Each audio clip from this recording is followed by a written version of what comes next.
How you do one thing in life is how you do everything. Because I feel a lot of people wait for either rock bottom, chaos, destruction, or something to give them a smack in the face wake up call to then start becoming the leaders that they've always wanted to be or they're looking for. The problem with that is people think that leaders are created overnight. The journey itself puts you through what you need to be put through in order to cultivate the resources, the tools, and embody what you need. Something is going to influence, and you have to decide what that is. Hello, everybody. Welcome back to another episode of the B.Human Podcast. On this episode, Aesha and I are going to have one of our deep and meaningfuls. What do you reckon? Yeah. Yep. I love our conversations. Everything stemmed from these deep and meaningful conversations. So we're always going to continue these. Do you want to share the topic? Sure. I'm going to actually have a question. I'm going to make it as a question. Okay. Are you waiting for a moment in time in your life to finally take some control over your leadership? Because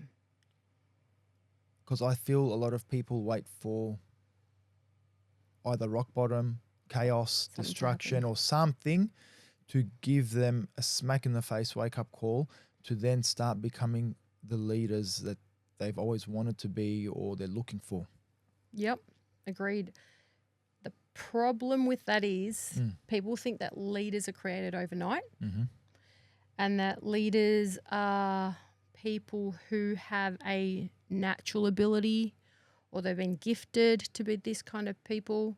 Yeah. When I look back at our journey, think about it, both of us were actually far from being leaders. We were very insecure. We were shy. We were, not confident. We didn't really, we weren't the best in everything and sports and stuff. And I think over time, those challenges helped us to develop skills, cultivate attributes, values, a sense of self, standards, ability to be very authentic, be okay with no's, be challenged, be different. And I think over time, working through those moments really helped us to now at our age, we can confidently say we lead, we self-lead, we lead others. And that's not to say we boss people around. It's very different. Leadership is never that. Leadership is about you have to show up with integrity, value, and a standard. You represent that. You embody that. You are that. And so you don't have to shout it. You don't have to promote it. You don't have to bribe people and walk around telling people that that's who I am. Your sense of self, who you are, reflects that. That's what I consider a leader, right? So that you are not always highlighting and blowing your own trumpet as well. And I feel that is something I started way back when I was so little. Also, my environment played a big part. So the perfect environment of like being challenged and stuff. But my parents, man, calling my shit out early on, when I needed to be called out, I think that's an important part because I now do that with my kids because I notice like how you do one thing in life is how you do everything. So if you as a parent are letting your kids get away with stuff, not calling them out, being the enabler in their life, you are fucking setting low standards for them, and leaders do not have low standards. Yeah, correct. Right? So this is my feeling, and I have a very strong feeling in this. I believe that, if you look at the animal world, you look at anything, I said, sometimes that extra softness and turning a blind eye is the biggest poison you can give to your kids, because when that shit turns 40, when that shit turns 30, you get the byproduct of that. 100%. It's a long-term investment, isn't it? Mm-hmm. I remember growing up, I was very much a follower when I was insecure. Mm-hmm. Me too. Very shy kid, yeah, so follower. And I remember my dad constantly, don't be a fucking follower, son, like losing it, yeah? Don't be a fucking follower, son, be a leader. And it was always because something would happen.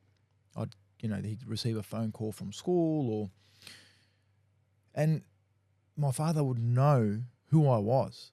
So he's like, it's not you, mate. Stop fucking following. Right? And yeah, so I have memories of that from a young age. And I think, look, it took years of maturity on my end to actually understand it, because when you're a kid, all you hear is that, all right, dad's pissed off. I've done the wrong thing again. Yeah. I'm a fuck up again. You know, and you're just like, oh, I'm getting in trouble, right?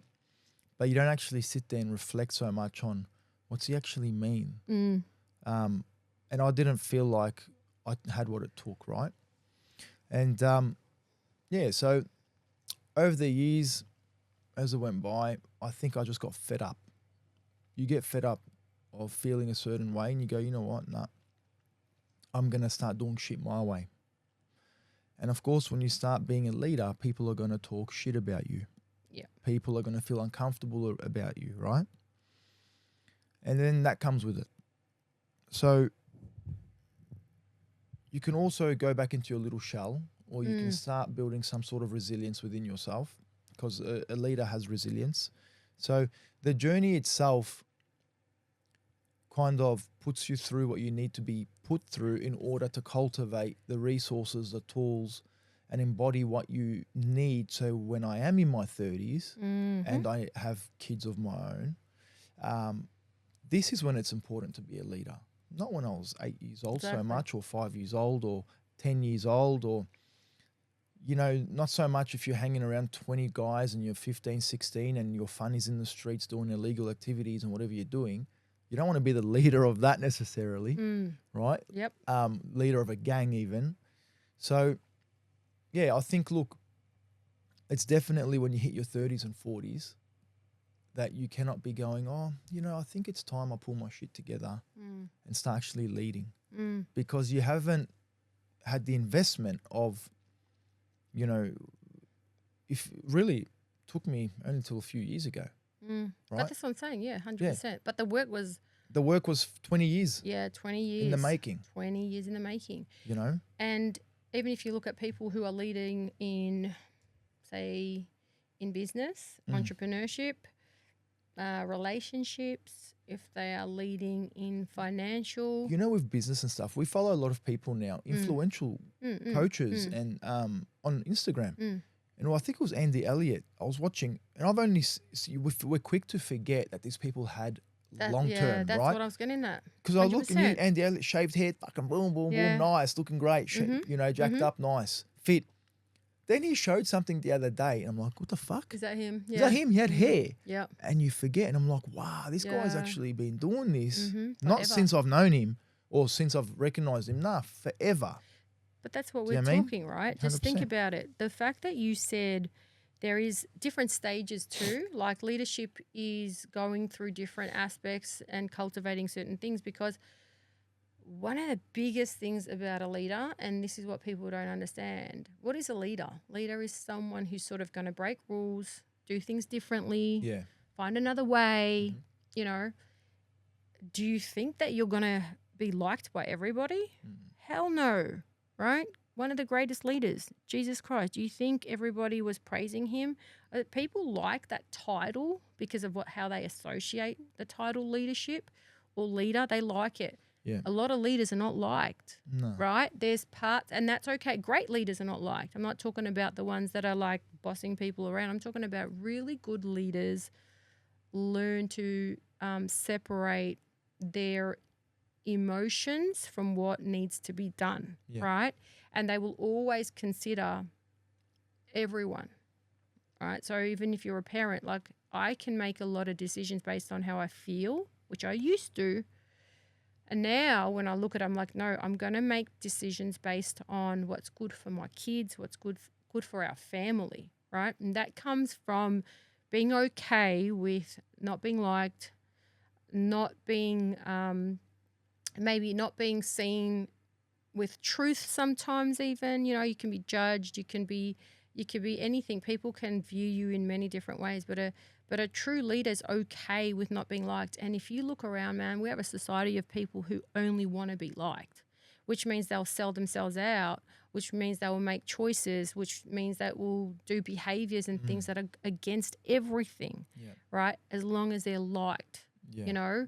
Yeah. And it's all that thing about social media and stuff. And I said, so, you know, leadership and stuff, it's really a big thing at the moment, because I feel like it's getting harder to be a true leader, because if you look at the influence that our kids even have, we did not have this much input, right? And so kids are bombarded with where to look and who to be led by. And it's our job and it's our responsibility as parents now to really fucking hone in on little things from before. Before, where we could be careless and say, it's okay, I said, understand, if you're not the influence and you're not the leader, someone else is. That's right. Don't fucking think your kid's not being led or not being like influenced by someone else. Believe me, they are. But I have got more influence around them than we had, right? So I am more careful. I show up even better. I raise my standards, which means I call them up to raise their standards, because something is going to influence.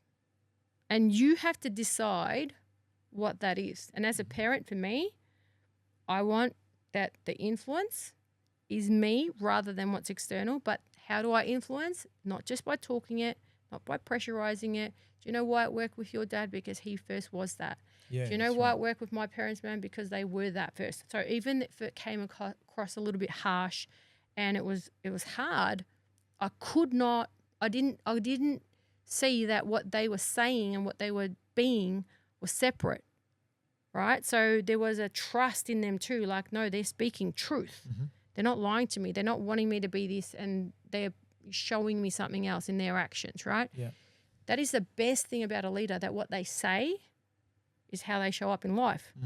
Not when it matters, mate, when no one's looking. Your kids see you when no one else is looking, 100%. right? Your kids see you when you're not trying to be nice in public, right? Yeah. So the leadership really comes from home. And they hear everything. 100%, right? So that's my thing. I really don't care how you see me outside, bro, but I'm very invested in, if I say certain things and I'm living a certain way, if my kids see that there's an alignment, they trust. Yeah. And leaders always get team to trust. So that's my biggest thing. Like, kids that don't trust their parents or coaches or anyone of influence, they will always seek someone else outside of that. Yeah, 100%. Especially when you said coaching now, because a coach can talk lot, talk. But if you look nothing like what you're saying, they're not going to trust you at all. 100%. Doesn't matter what age they are, if they're kids or even adults. 100%. Right? Now, also, there's the mental aspect of this, of being a leader, but we like to bring the mental and physical together in everything we do. And spiritual. So when it comes to the physical aspect of kids, we're talking off camera about how we talk to our sons, right? I was mentioning with Roman, when I walk him to school, he's got his hand inside his jumper and he's doing this with one arm. I said, son, stop doing that. What are you doing, flopping your arm around everywhere? Yeah. Oh, yeah, but all the kids, they're doing it. It doesn't matter. I said, we're walking now to school, right? I said, walk straight, good posture, start getting ready for where we're going. You know what I mean? I said, and when you walk through those gates, don't you want to be seen as something that looks strong, looks like a leader, not something that's floppy and your Velcro on your shoes coming off and you're kicking around everywhere. And, I said, it's also important, Roman, how people see you. Even though you're preppy, you have to still show up in a certain way. And I find, and especially when I walk with him, I make sure I hold his hand, my posture is good. And I want other parents to notice me that way too, that I'm walking my son, and Roman's dad is a strong-looking figure, strong male. He looks like a leader. He looks like a protector, provider, everything in society that I believe a man should be. So I've been starting to already talk to Roman on a regular, and don't get me wrong, he's 5 years old. He pulls his hand to his sleeve and flaps it around, but he's quicker at understanding what I'm saying. But there's a reminder. There's a reminder. Yeah. There's a reminder, We're walking and there's a little blue M&M figure dude that he's seen a week ago on the dirt there. Dad, I can't wait to pick that thing up. So you're not picking it up, son. Yeah. He goes, no, I am. I said, you're not, mate. You're not picking it up. You don't need it. It's not yours. You don't know where it's been or whatever. You just don't need it. We're going to school now. And I've seen his eyes. He's walking. He's like this. And his eyes are going like that. And he's looking. And I'm walking with him.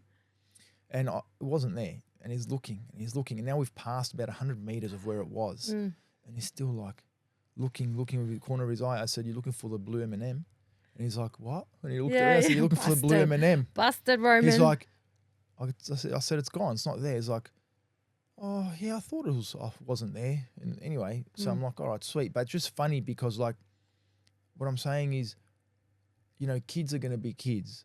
But if we keep showing up and keep reminding them, then they're going to eventually listen. 100%. Do you know what I mean? 100%. Absolutely. And I think it's the thing what I did with my son, like when I was telling you, I always say to kids though, especially my kids, I said, I believe in both. I believe in being messy. I do. There's a space for mess. There's a space for loose. There's a space for expressiveness. There's a space for being free and carefree. I said, and there's a space for structure, discipline, standards, value. And I said, knowing when to apply what is wisdom, right? Because both are needed and both are important.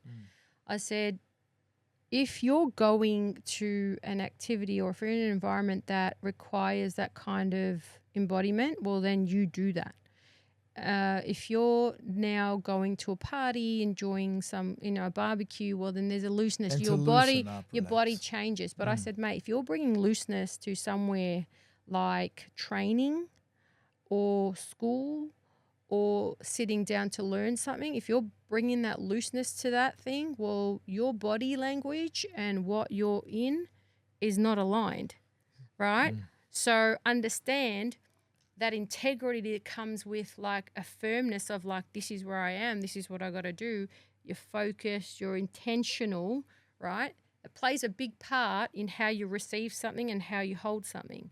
Now, if you're floppy and stuff and you're showing up to like anything in life with floppiness, right? Well, guess what? It shows me a lot though. It shows me that that's your standard. That's your value for you. It's how you see life. And I said, life is about, knowing when to apply what. So for my son, if I see him being floppy when it's not appropriate, I will call him up because I would rather him understand all this now than try and sort this out when he's actually being floppy towards his family, being floppy towards his work, being floppy towards like his own health. I said, no, some things need more structure. Some things need more discipline. Some things need more, grounding and firmness on your feet. You can't do boxing if you're like this. Like, sorry, but you can't, right? You've got to be firm. There has to be like this presence. Your core has to be strong. You know what? But you can't now you go. got to be calm and then everything. if you're dancing, you can't walk around like that either. No, you're right. right. So understand that everything has its place and honoring what is required of you, how you show up to things is your responsibility. And things that matter, they need that kind of friggin' attention early on because if he learns this now, he will learn to self-master. He will learn that he has value, what's his standard and value. He will always reflect on this. If I don't teach him now and guide him through a way of showing up with life itself, well then how's he going to learn that? He's going to always look for external validation and how others see him so that he can feel somewhat good, right? But imagine like he has that.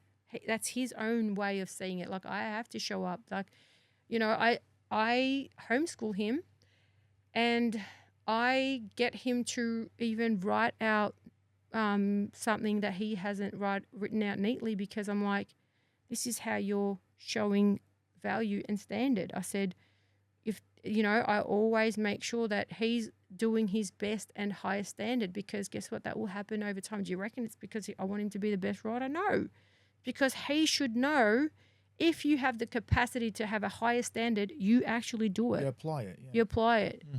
I don't need to beg you. No one should have to ask you, beg you, nag you. Yeah. It's just becomes your nature that, hey, man. And that way, you know what?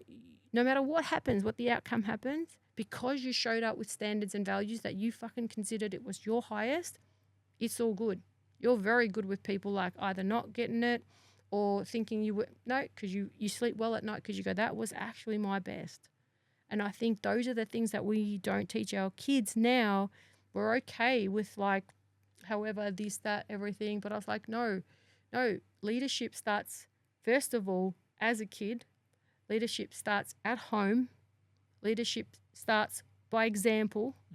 And leadership is something that you embody. It's not what you talk about, Exactly. And it's a forever learning process, because even for yourself and me as well, like when I went to Sorrento on the weekend with Jesse, and I said to you, remember I came and said, fucking Lululemon got this mad clothing. Yeah. Remember? So they got these like trousers. Stretchy pants. But I can stretch in them. Yeah. Right? Yeah, I said, I know what I'm going to wear. Yeah. When we have to show up in an environment in a certain way, I know what I'm going to wear now. I was like, dreading, because we don't like wearing that shit, Yeah. We like our trackies. Yeah. Everybody that knows us knows that, right? Yeah. But that's okay for certain environments for us. Yeah. And we are like, all right, cool. We know where we're heading. We're showing up in a certain way. So, we also have that maturity to go, yes, we will show up. Yep. We'll do that. And this brings me to a story that I've got that my father-in-law always speaks of, this guy that one of his friends told him about, this big CEO, right? I think he's in North Queensland, he might be. And he goes, this is from like my father-in-law's perspective, but he is, he's retired now and whatever. All right. So he's like a laid back person. Okay. And he's talking about how cool this guy is. He's a CEO of this big corporation, and he rocks up to his board meetings in his boardroom straight from the beach with a towel, board shorts, and he's like, how cool is he? And I remember him explaining it to my brother-in-law, so my sister-in-law's husband, who is my age, very corporate, like-minded, civil engineer to begin with, and they're killing it in the corporate world in Perth. And like, well done to them. And they're very successful.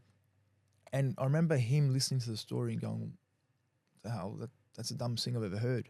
Rocking up to a boardroom meeting in board shorts and a towel, that wouldn't work for me. Like, that's not a leader, right? And I'm going, yeah. And then my father-in-law going, no, but you're not understanding. And it's like, well, nah. At the time, my brother-in-law, Vaughan, is building a corporation, right? So he's showing up at his ultimate. Yeah. He's on that move that we're on. He's bang. Nah, I'm gonna fucking achieve this. So he's waking up and he's showing up in the way he's got to be, right? And I always heard this story, and I just thought it's a bit strange rocking up in board shorts and shit. But then I never thought, what does everyone else in the room think though? Not just the people going, oh, what a mad dog, he can rock up in board shorts and wear what he wants because he's a CEO and he's on millions of dollars or whatever is made. But what about his team? I want to know I never thought of their perspective. Are they looking at someone who's do they see a leader in that boardroom? This guy's got a towel on him. They're in corporate wear and he's just rocking up in the morning with flip-flops on his foot, board shorts, and he's telling them, this is what we're going to do, guys. This is how we're going with the company in this direction. But he doesn't even dress to their level. So I wonder what happens there. I have a perspective. I believe that I can see two sides, right? But like I said, you look at Alex Hormozi, right? Bro, he's smashing it. He's leading in everything. What do you think he looks like? But he's earned that spot.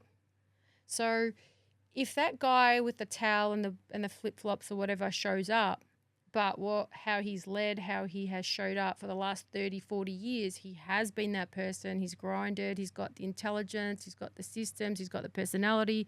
He's a great leader, team builder, and he's really good at what he does. Believe me, people will look past that because why? Over years of consistency and discipline and who he is, he's earned that, right? Yeah. So he's not just doing that because he decided yesterday. Don't forget, he's doing it off years of work, right? So if he has a reputation of being great, well, then he's sitting on that. If he's just floppy and he's just coming to money and it's like and he's doing the same outfit and that, it's very different because people that come on reputation and people that come off like what can I say, like reputation, as well as people who have seen how good they are at what they do, it doesn't matter what they wear, right? There's a deeper knowing that they're true leaders. The only way it wouldn't work is if he's messy and floppy and he just does that because he's careless and he doesn't care, right? So I think it really does depend on those things. So reputation's a big thing. Reputation is a massive thing, dude, because which only happens over time. So that's long term. Yeah, that's what I'm saying. Investment. So if you look at a product, if you look at a person, if you look at anything, right? A product or a person, what do they do? What's a reputation? It's the ability that they've done something so for such a long time that people have trust on them, right? So it's the trust really in someone. So even if someone is looking a certain way, they won't even see it because they so admire the reputation of the person, the journey, the trust. They would have seen that person go through highs and lows, and so they know what that person's like through all aspects of life, right? So that's what's important. So do you think if you are a really good human being and you protect me and you serve me, do you think I'm going to look at you and go, well, that clothing is not right? No, because you know me. Because I know you, and so then there's trust in you. So it's like, hey, man, I don't even look at that because I know integrity, right? So people that look, so, and that's what I'm saying though, so we can't really judge what that means to someone else, because unless you're that person in that space with him, because you don't know what he's cultivated over time. 100%. So then what about the kids that go to school and go, but who cares, Dad? My friends know me. I don't care about the rest of the people. So guess what? Do you know They what I mean? haven't had enough time, right, to actually have authority on that, because they just little. They themselves don't know who they are. So you haven't developed that. You haven't developed 50 years of consistently showing up as a version of yourself, doing the work when no one else wanted to, loaded more than your employees, or cared for their families, or asked them this, and had integrity, treated your family well. They saw that guy treats his wife and kids well. So this whole thing is not developed why, you are great at business. This whole thing is developed on all aspects of that person's, right? So if they have, that's what reputation is, right? So a kid doesn't have that at 8, 9, 10, 11. You do not have enough history. You have not done something long enough. You are not that version of yourself enough for me to put that trust in you. So really you have to wait till you're in your 40s to have a solid reputation. 100%. Yeah. Stick to something long enough, right? And I feel that's what's important. And also how you carry yourself through certain challenging times really reveals shit, right? I think that's a big one for people, because as long as things are good, you're always going to be a nice person, bro. You're always going to be a good person, and you're always going to be the best person. It really shows up. Great leaders are leaders no matter what. So it really shows up when you're challenged, you're pressured. Do you sell people out? Or do you lead, right? So I think people, like I said, people will judge you based on this, right, when you haven't cultivated enough depth in you. But once you pass a certain level, people won't even, mate, people who have established themselves in any aspect of life, they don't give a shit what they wear. We haven't got there yet. No, 100%. Right? So that's why I say to you, there's stages, yeah? Yeah. They've earned that. Who's that? They've earned that. That guy on Instagram, the old guy. Who? We shared his thing on our story. Which one? The other day, he was talking about how old he was until he published his first book, or got his first book published. He looks like a pastor, but he's not. I'm going to find him on my phone. What is he was it? on our story. Okay. And, what did he say though? He said something that he's been he hadn't got his first book approved for publishing or something until he was in his 40s.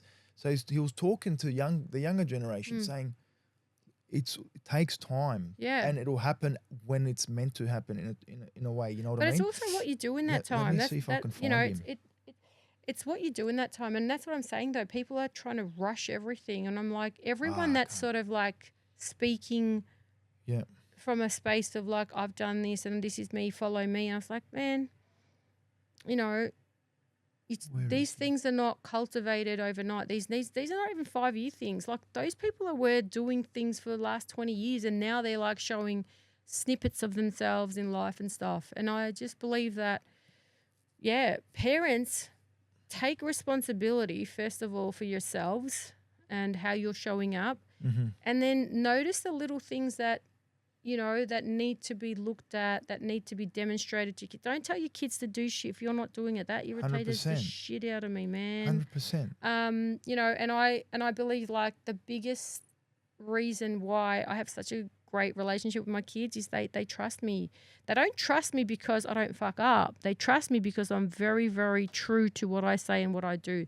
Yeah. That gap is so close for them that even they know mum's crazy and they've seen crazy. They know mum's, you know, strong and does this. They've seen that. Mm-hmm. They've seen mum. So trust builds because of what you say and what you do are very, very matching closely to each other. And distrust happens is when they see that you're wanting something and you're saying something, but your actions and behaviors are completely opposite. So Who's that guy? Oh, yeah. Who's that guy? That's him. Oh, mate, I told you to follow him. Yeah, who is he? Wait, give it to me. He reminds me of a pastor. Yeah. No, I was looking for him. All I saw was brother. Ew, that No, guy, and I saw yeah. P Diddy. Maxwell. Max, is that his name? Yeah. Him. He said Mate, something. You took it out of me though. John Maxwell. That's him. Yeah. So that guy. Yeah, he's amazing. Because look, yeah, he's amazing. He's obviously got a reputation, He's and amazing. you know, But see, that's what I'm saying though. You know, it's later. You know what I mean? Yeah. Everyone's trying to do shit when they're younger, and not put the correct work in, not lead, not think of that leadership habits. And there's different phases, man. Like 100%. you know, absolutely, we haven't earned that spot, and you know, be humble enough to know that as well. Like I love dressing like this, but I'm also humble enough to know that hey, certain spaces need certain things. I'm not here where I can dictate everything. You know, I've got to be 100%. humble enough to know, like, you know, I'm not going to sell myself out. I'm going to be authentic, but I'm going to have to meet it halfway. You know, I'm not going to walk in with a towel and thongs. But it's part of the journey too. Yes, but it is. But the journey is not 2 years, bro. The journey takes the time. 100%. You know, and Takes it's funny time. because I get people asking like, "How's this going? Oh, you're working hard. What's going on with this? What's going on with that?" I'm just like, and it's like everyone thinks, "Oh fuck," they're watching social media. They go, "Wow, you must be doing this crazy." That's what we got to do though, But- behind the scenes, because they don't know how we work. Nah. We're like two little friggin' racehorses, You know what I like mean? behind the scenes pumping, And man. they go, yeah, and like, "Oh fuck, you're gonna be doing this. You go there." I said, "Yeah." I said, "Cool." And they go, "Oh, how long are you gonna do this for?" I'm like, "Huh?" Yeah, like, "I go for the rest of my life." Yeah. I said, "Fuck, you're gonna work like this for the rest of your life?" I said, "Who said it's even work?" But Yeah. number one, I said, "I'm only 33, mate. Yeah. Imagine when I'm in my 40s, Yeah. you'll be in your 50s, but looking great, I'm smashing it, smashing it, yeah." But fuck, in my 40s, look at how we've been showing up, right? And that's the thing I've noticed. A lot of people see the fuck you're putting hours in, and they're looking, go, "Oh fuck, like you're gonna do that for another 10 years?" I Yeah. said, "Well, yeah. Yeah. You know how many people weren't successful and they worked 10 years hard building their business, and it took 10 years before they even got paid something." Yeah. How many of those podcasts, the people who listen to, what's his name, Andy Frisella? Yeah. Mate, Yeah. he's Mate, one of didn't the- get paid for how many years, Mate, bro? didn't get paid. Do you know what I'm saying? Man, like it He wasn't irritates in me. real. His thing wasn't in real profit for 10 years, man. irritates me. People don't understand that part of it. That's what I mean. And I think, you know why though? I reckon they start off something for the wrong reason. Because That's I'm what it like, is. we are showing up every day. Like sometimes our nights are late and we leave the office and because it's not complete, I will still, Be doing and my it at kids home. see that, right? My kids see that I haven't finished a task and I can't. So I'll go home, even though we say quit, I'll go home and you'll keep know working. that I still am thinking about it and I I'm know, still because I quitting. got 20 WhatsApp messages. Yeah, when I straight wake up. away, right? Because I'm like, because I've yeah. been, and but how good is that for my kids to see that? Because 100%. guess what? They also know, oh, she doesn't have to, and she's obsessed. She loves this stuff, and she's got more energy from it. I don't complain about it, and yeah. So I said, I think finding your why, your reason, how you want to show up for you. That's a big thing for me, man. Like how I want to show up in front of my kids. It's my biggest why. I love it, bro. Like I love it when no one's looking. I honestly, you know me long enough. Like you know me so long, right? You know I don't care. Like I'm not just saying it. You know I don't care, right? But damn, you know, I love the way I show up. Yeah, I do care for my kids. And you know what, man? I want to say thank you because you've kept me accountable to that too. When you said, hey, man, like, fuck, that shit, yeah. You know what I mean? And you tell me, like, not in front of the kids with that. Yeah. Or, anything, bro. Like, we love each other. Like, 100%. I will always will call you to your standards. You'll call me too. 100%. And if someone told you, you know, what's your true goal or passion, mate, my true goal and passion is to fucking make sure I do everything in my power to make sure those two little humans that are my babies have the greatest experience of life. Example. And when I say greatest, I don't mean they're always happy. No, the greatest experience and the wholeness of life. Absolutely. Right? And obviously we all want them to be running off joy for as long as possible. But my job is to make sure I kick ass in that aspect of being a father, a mentor, a leader. Yep. And also, you know, doing it so my wife has confidence in me. Mm-hmm. I don't give a fuck about everything else if my wife has no confidence in me. I always say, man, I'll tell you something, right? So many people are wanting to save everybody on the external, like every you know, big thing that goes on. I want to save this, I want to save that. I'm like, you know what, though? How many people are really invested in when no one's looking? When no one's looking and you cannot be called out, right? How are you showing up? Honestly, that's been my driving force. It's like I really am invested with the people that will never call me out. They're at really my mercy. They have no other way to fuck me over, right? They're my kids. I'm like, okay, when I'm not threatened by anything else, how do I show up with them? Like that really matters to me. And it's like I want to show up best of my ability to them. And that's not always the sweet, soft things. It's like integrity, brand, standard, value, ability to push through shit, challenges. How do you treat people? How do I treat my parents? How do I even create distance? How do I set boundaries? All that shit matters, man. How do I show up? I still fucking train at 47 years of age, no matter what goes on, every single day before I start my day. My kids, you know, they'll see a person who's fit, who honors themselves, who respects themselves. And 100%. That way when I get angry, if my kids are not fucking going, right, and I'll get angry, 100%. They don't say shit because they know how much I fucking do it first. I will not fucking ask of them unless I've done it first. Yep. That's a big fucking thing for me. Big thing. Massive. Yep. I hold them to their standards too. I'm like, get up, let's do it. Yeah. So as a parent, I think it's essential because, you know, with life and where it's heading, we need fucking little leaders, man. Mate, 100%. Look, even if you're not a parent and you don't plan on being a parent, that's cool too. But do it for all the young kids. Yeah, all the young kids in this world. 100%. Like, you're still going to work with whether you're 100%. A teacher or a coach, whatever, bro. You're going to be around. 100%. If you mate, if you're just a person on the fucking train or bus, you know what I mean, and you see kids looking at you, you know, with their parents and they're looking at you, show up. Yeah, show up. Do you know what I mean? Do it for the kids, because if we're not doing it for them, the fuck's the point? 100%. Right? We start with ourselves, we show up, we pass it on to the next generation, and that is how we build a better place. Yep. True? True, man. That's good. Liked it. Well, hope you guys liked this episode, because fuck, I love our talks. Fucking oath. Huh? Take over the world now. Fucking beautiful. Now we're going to eat. No, I'm sick. Yeah, I'm sick. Are you hungry? I'm going to take photos now. No, we'll take photos then eat. I don't give a fuck. I'm not going back to the office without eating. Fuck it, who knows? We might meet Trump in North Korea next. Why not? Bring peace to the fucking Middle East or something. All right, guys. Hope you liked it. We love you. See you next time. And we mean it. Be human. Fucking be human. See you next time. Thank you so much for joining us on this episode. Please do subscribe and follow us on all our platforms. And also, guys, please head to our website at www.B.Human the bhumanmovement.com.au, especially if you would like to get in contact with us, find out about our workshops, buy event tickets, also merch. A lot of you ask about our merch. You can grab our merch off there as well. Absolutely. Stay updated. And until next time, everyone, once again, thanks for your support, and don't forget to be human. Boom.